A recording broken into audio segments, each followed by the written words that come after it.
41 days, Luca said. That is all I have. Bernardo did not speak. He knew better than to fill that silence with empty comfort. Luca dropped the legal document onto the desk. 30 pages. Grey ribbon. Every word in it pointed to the same outcome.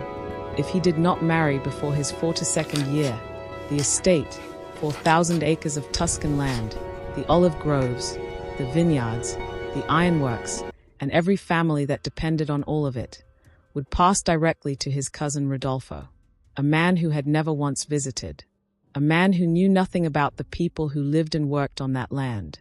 This was not a personal problem. This was the future of hundreds of people, and the law did not care about any of them. There is one option, Bernardo said quietly. A woman in Sant'Angelo. She runs her father's forge by herself. Her name is Giulia Ferrara. Luca looked up. A blacksmith's daughter, he said slowly.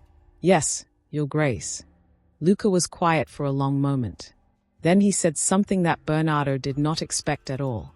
This story is a work of fiction inspired by the social, legal, and cultural conditions of Regency-era Italy in 1810. The characters, names, events, and dialogue are entirely created for storytelling and entertainment purposes. They do not represent any real person, living or dead, or any actual historical event. The historical facts included in this story, such as the Napoleonic Code, the entail inheritance laws, and the social structure of Italian noble families in the early 19th century, are based on general historical knowledge of the period and are woven into the narrative to add educational value. They are not presented as academic research. Any similarities to real persons, families, businesses, or events are entirely coincidental and unintentional. This story has been created for a general audience and is suitable for all age groups.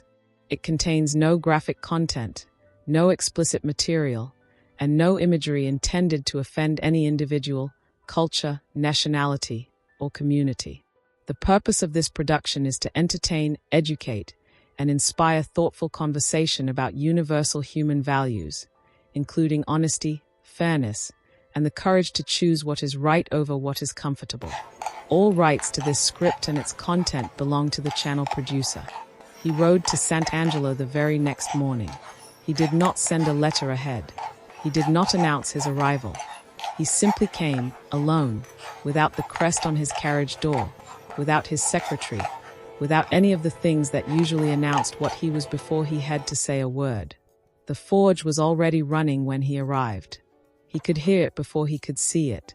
The sound of iron being worked, steady, certain, completely indifferent to who was listening. Giulia Ferrara did not stop when he walked in. She finished what she was doing first. She checked a measurement, wrote something in a ledger, and then she looked up. "Your Grace," she said. Her voice was calm, not nervous, not impressed, just calm. "Miss Ferrara," he said.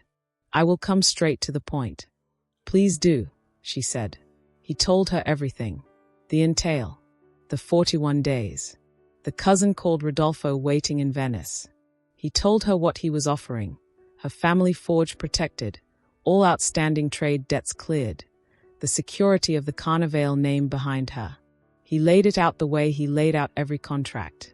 Clear terms, mutual benefit, no wasted words. When he finished, she was quiet for a moment. Then she said, "You have just described a very good deal for yourself." He paused. "I believe I have offered you considerable security." "You have offered me your problem," she said, "and dressed it up as my opportunity. That is not the same thing." Luca had no answer for that. "Now, before we go further, let us stop for a moment. Because what Giulia named in that forge is something that happens far beyond 1810. When someone with power comes to someone with less power and says, 'I need something from you, but here is what you will gain,' it is worth asking a simple question. Who benefits most? Luca needed a wife in 41 days. He was not there for Giulia. He was there for himself. And that is a pattern worth recognizing, whether you see it in a Tuscan forge in 1810 or in a meeting room today. Giulia recognized it immediately. "Tell me," she said, looking at him directly, What you are willing to give that costs you something real. Not money. Not your family name. Something that is genuinely yours. Luca opened his mouth. Then he closed it. He did not have an answer. He rode back to Castel di Ferro in complete silence. And for the first time in more years than he could count, the silence did not feel comfortable. It felt like the beginning of something he was not ready for. 3 days passed. He did not send word to Sant'Angelo. He sat in his library each evening until the candles burned low. He walked the estate each morning without speaking to anyone. Bernardo watched him from a distance and said nothing, because Bernardo had served Luca long enough to know when a man needed to be left alone with something difficult. The question Giulia had asked him followed him everywhere. What are you willing to give that costs you something real? He tried to answer it the way he answered everything, with logic. He listed what he owned: the estate, the title, the contracts, the income from the ironworks and the vineyards. He went through all of it and found the same problem every time. None of it was his. Not truly. The estate belonged to the Carnivale line. The title belonged to the family history. The income belonged to the obligations that came with both. He had spent his entire adult life managing things that did not belong to him, for the benefit of people who depended on him, and had quietly, without ever deciding to, stopped being a person at all. He was a function. He was the Duke. And somewhere between the age of 21, when he inherited the title, and now, Luca himself had simply gone quiet. Now, this is the part where history matters. Because what Luca was experiencing was not unusual for a man of his position in 1810 Italy. Under the noble family structures of the time, a firstborn son was not raised to know himself. He was raised to carry the name. From childhood, his education, his behavior, his friendships, even his manner of speaking, all of it was shaped around one purpose: to be worthy of the title. Emotion was considered a weakness. Personal preference was considered a distraction. Many real accounts from Italian noble families of this period describe men who genuinely did not know what they enjoyed, what they believed, or what they wanted, because they had never once been asked. This was not an accident. It was how the system was designed. The Duke was not meant to be a man. He was meant to be a symbol. Luca had been an excellent symbol for 20 years. And now a woman in a forge in Sant'Angelo had asked him one question, and the whole structure of it had cracked open. On the 4th day, he got up before dawn. He did not call for his formal carriage. He did not take his secretary. He dressed plainly, rode out alone, and went back to Sant'Angelo. He had an answer. It was not comfortable, but it was, for the first time in a very long time, entirely his own. He sat down across from Giulia at the small desk in the back room of the forge. She poured coffee. She did not make it a ceremony. She just poured it and waited. "I have an answer," he said. "Then speak it," she said. "The thing I have that is genuinely mine," he said, "is honesty. I have not practiced it much. Not because I am a dishonest man, but because my position has never required it. People accept what I present. They do not ask further. You asked further." He paused. "The honest answer is this. I am frightened. Not of the entail. Not of Rodolfo. I am frightened that I have spent 20 years being a title and have no idea who I am without it. That is what I have to give you. The truth of it. It is the only thing I own that belongs entirely to me." Giulia was quiet for a long moment. She looked at him the way she looked at a piece of ironwork she was assessing, not unkindly, but without pretending to see something that was not there.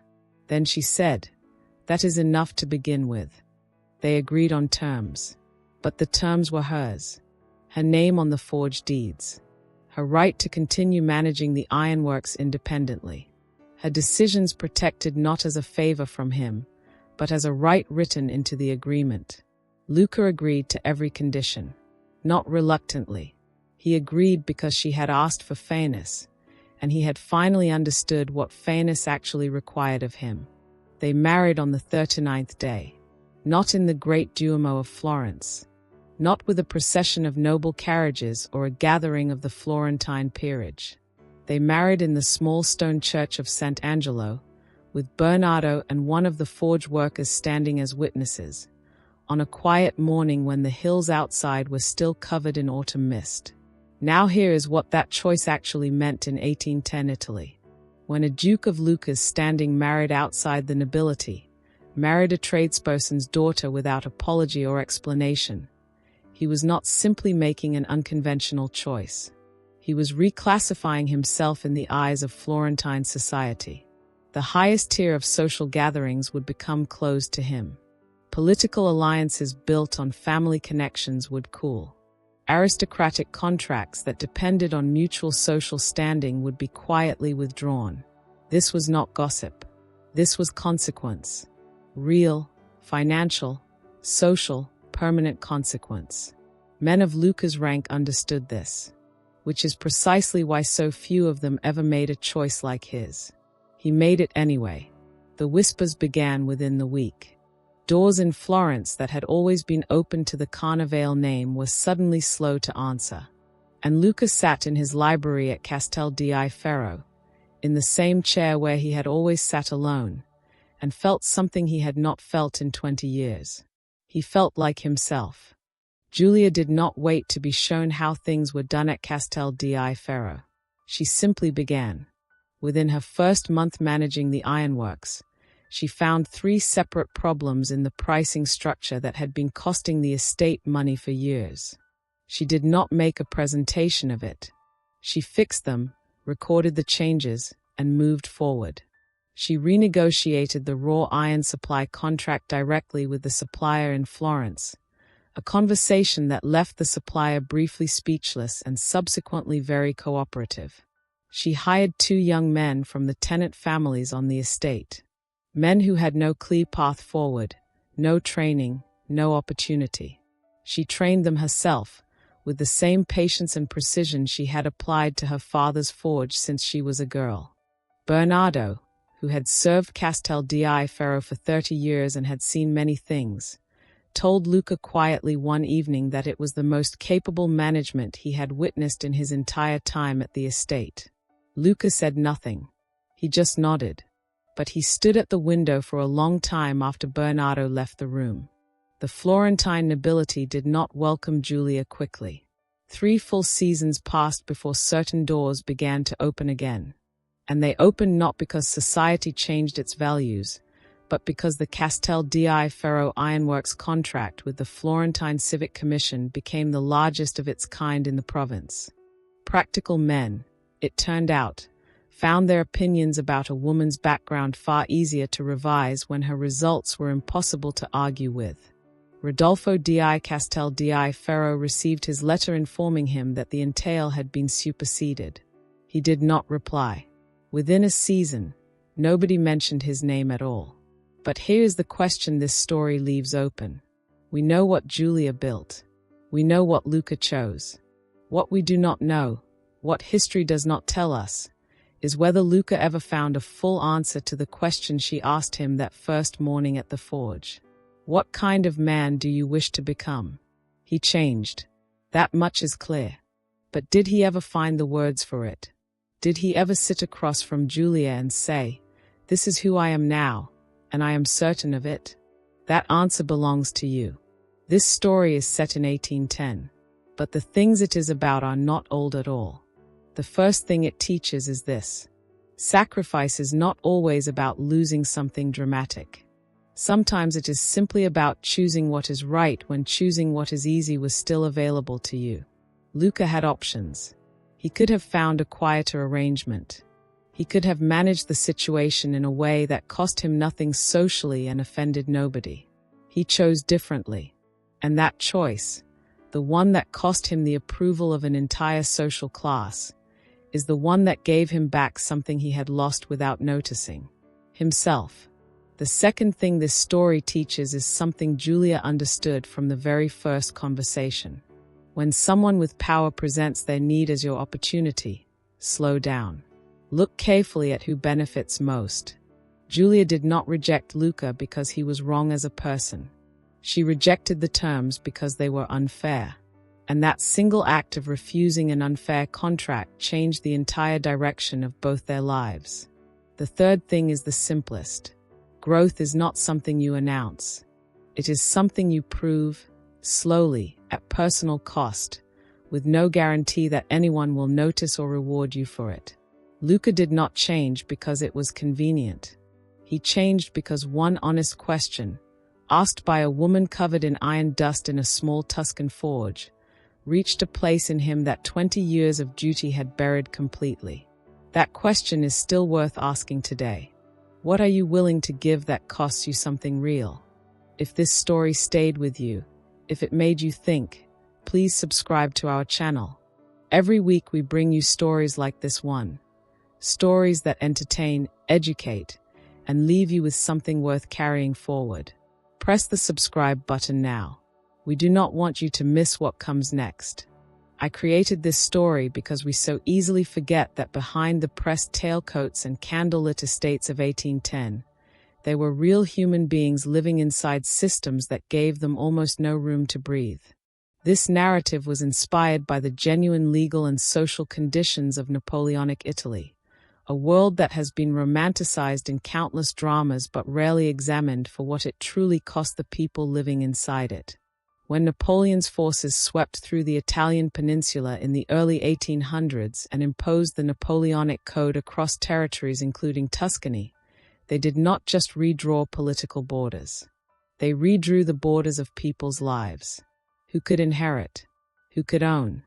Who could exist legally as a person in their own right? The code was presented as modernization. For many, it was simply a new kind of cage with better paperwork. The entail at the center of this story was not a fictional device. It was a real legal mechanism that hung over noble families across Italy, France, Spain, and beyond for generations. A duke without a legitimate male heir did not simply face embarrassment. He faced the legal erasure of everything his family had built, passed to the nearest male relative regardless of character, capability, or connection to the land and people involved. Entire tenant communities, generations of workers, families who had farmed the same soil for 100 years, all of it could change hands because of a clause written by someone long dead. That is not drama. That is documented history. What drew me most deeply into this particular story, however, was not the law. It was the human being trapped inside it. Luca Carnevale is not a villain. He is something far more common and far more worth examining. A man who has been so thoroughly shaped by his position that he has quietly stopped being a person. In the noble families of early 19th century Italy, a firstborn son's entire formation was built around function rather than identity. You were not raised to know yourself. You were raised to carry the name. Emotion was managed. Personal desire was subordinated. The Duke was not meant to be a man with interior life.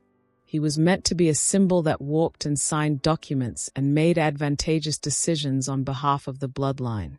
Many real historical accounts from this period describe noblemen who genuinely could not answer simple questions about their own preferences, not because they were unintelligent, but because the question had never once been considered relevant to their formation. That is not an 1810 problem. That is a human problem that wears different clothes in every era. Giulia Ferrara represents something equally real and equally overlooked. Under the Napoleonic Code enforced across Tuscany in 1810, an unmarried woman managing a family business existed in a legal gray area that offered her more practical autonomy than her married counterparts, but zero formal protection. Her name did not appear in the official trade ledgers. Her decisions were not legally recognized as her own. She was brilliant, capable, and entirely invisible to the system that governed her life. Thousands of women like Giulia kept family businesses running, kept accounts, trained workers, negotiated suppliers, and history recorded none of it, because history was recording the names of the men standing nearby. I wanted to write a story where her competence was not the surprise. I wanted it to be the fact that a man with every structural advantage finally recognized it. The sacrifice at the heart of this story is one I find genuinely moving precisely because it is not grand. Luca does not give up his life. He does not give up his estate. He gives up the approval of a social class, which sounds small until you understand that in 1810 Tuscany, that approval was not a social nicety. It was a financial and political infrastructure. Losing it had real consequences for contracts, alliances, and commercial relationships that kept the estate functioning. He chose those consequences with open eyes, not for romance.